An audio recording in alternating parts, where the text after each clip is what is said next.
Hey guys, welcome back. Chris with WallowaHikes. Now, last time I saw you, we were trying out the new Mountain House Jambalaya meal. And it didn't go exactly as planned. It was less New Orleans and more SpaghettiOs.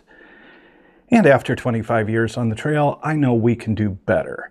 So this week, we're going to take matters into our own hands, and we're going to make our own jambalaya backpacking meal. So let's see if we can beat Mountain House at their own game.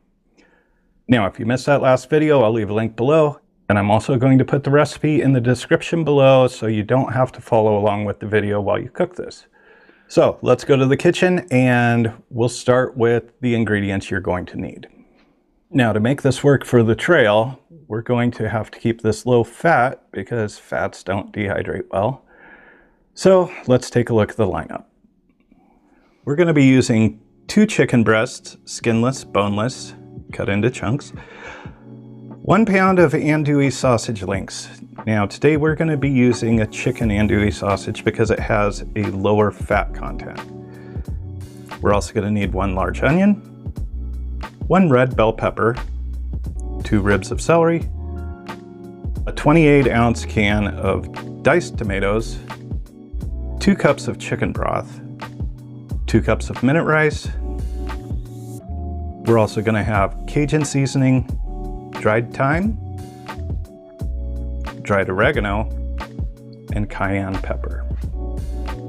Preparation is key. I like to start with the Holy Trinity. So, chop your veggies small and uniform so they rehydrate evenly. Remember, things shrink in the dehydrator, but they'll need to be small enough to soak up that water quickly at camp. So we're going to cut these onions nice and small. Follow that with our red pepper.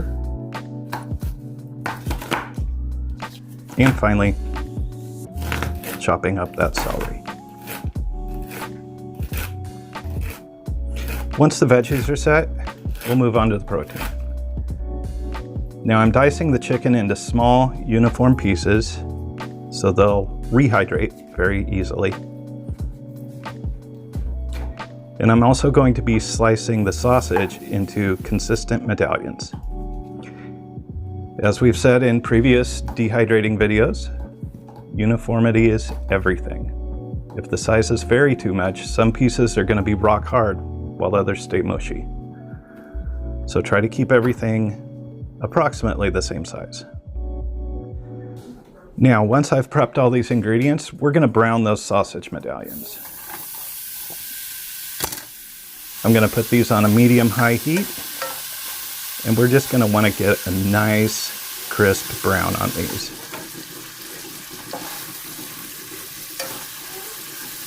So we'll stir these around from time to time, and once they look the way we want them to, we're going to remove those from the pan and leave that delicious flavor in the pan for those vegetables. Now, you've seen me run hot water over ground beef or pork in a colander to strip every bit of fat. But we're not going to do that today. With these low-fat chicken links, rinsing them would just wash away all that smoky Cajun seasoning. So instead, we're just going to give them a thorough blot with paper towel. I want to wick away all that surface oil to prevent spoilage, but keep all that flavor right where it belongs. You want to be thorough with this. Again, fats can become rancid after dehydrating and storing for a long time. This might be one of those meals you want to make just a week ahead. But again, let's get all of that excess fat out of there. And while we're doing that, let's get these veggies in the pot.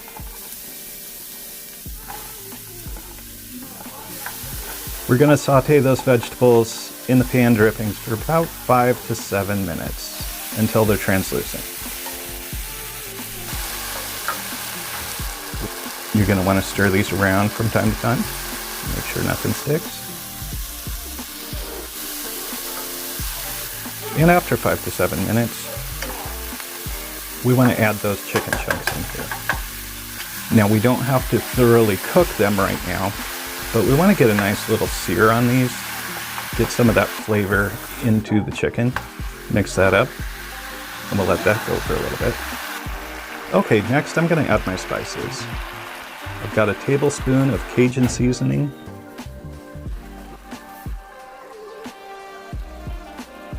I've got a half teaspoon of dried thyme. We're also going to add 2 teaspoons of dried oregano and a half teaspoon of cayenne pepper.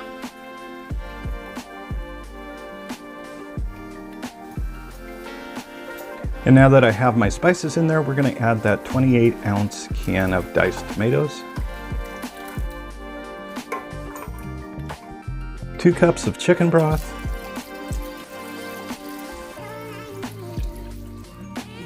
mix that all nicely, and we're going to allow this to simmer. Now you'll notice I don't have the sausage in there. It's fully cooked. We don't want it to get mushy, so we're going to hold off on that, as well as our rice, and we're going to let this simmer for about 20 minutes. This is going to allow the chicken to cook through and the flavors to actually marry. Give this a stir from time to time, make sure nothing sticks. You don't want a full boil. And now as we get close to 20 minutes, we're going to pull out one of our trail secrets of cheating at dehydrating, and we're going to use some minute rice. I've got 2 cups here. I'm adding it dry directly to the pot at the very end of the simmer. It's going to soak up all of that remaining broth just like a sponge.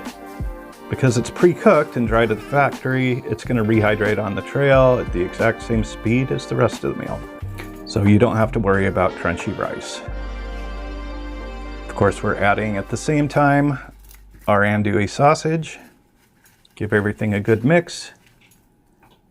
You want to turn that heat down. And we're going to give this probably another 5 minutes or so. At this point, I'm going to put a lid on it.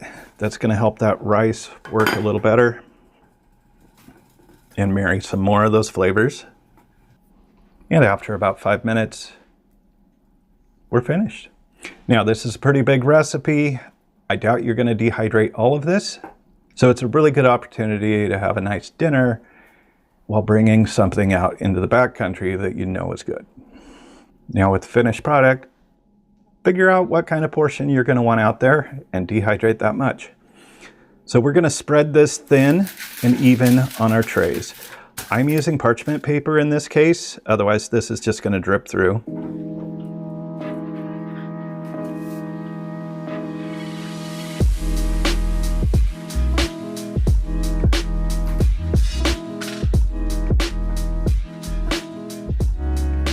And we're going to set this dehydrator to approximately 160 degrees Fahrenheit. And this should usually take around 8 hours to be completely finished. You're looking for the chicken to feel like hard pebbles and the rice to be completely brittle. If there's any give or squish left in the meat, keep it in until it's rock hard. When this is finished, I'm just going to put this in a freezer bag, and I can actually store this in the freezer until I'm ready to go out there. And when I'm actually out at camp, I'm going to add just enough boiling water to barely cover the ingredients. Going to give it a stir, seal it up, and let it sit for about 15 minutes. All right, but does this beat the Mountain House freeze-dried jambalaya we tried last week?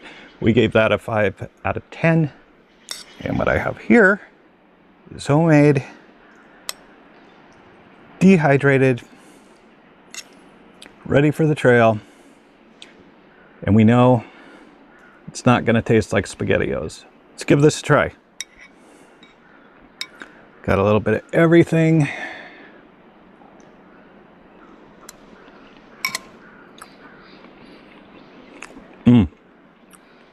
That's like night and day. Got a really great spice, not overpowering. The sauce is what you would expect. Doesn't taste like Chef Boyardee ravioli. Sausage, everything rehydrated really well. I would totally eat this while I'm backpacking. You know, there's just something about eating a meal in the backcountry that you've prepped and cooked yourself. It doesn't taste like a trail ration. It tastes like home. Now, compared to the Mountain House that we tried last week, this is a 10 out of 10 for me. And it's proof that you don't have to go and buy freeze-dried meals to make something delicious that you actually want to eat out there. Now, if you guys have any recipes you want to see dehydrated into backpacking meals, go ahead and leave me a message or email me at WallowaHikes@gmail.com. And again, if you want to try this for yourself while you're backpacking or just eat it at home, I've got the recipe in the description down below. As always, I'm Chris with WallowaHikes. Thanks for watching, and I'll see you on the next video.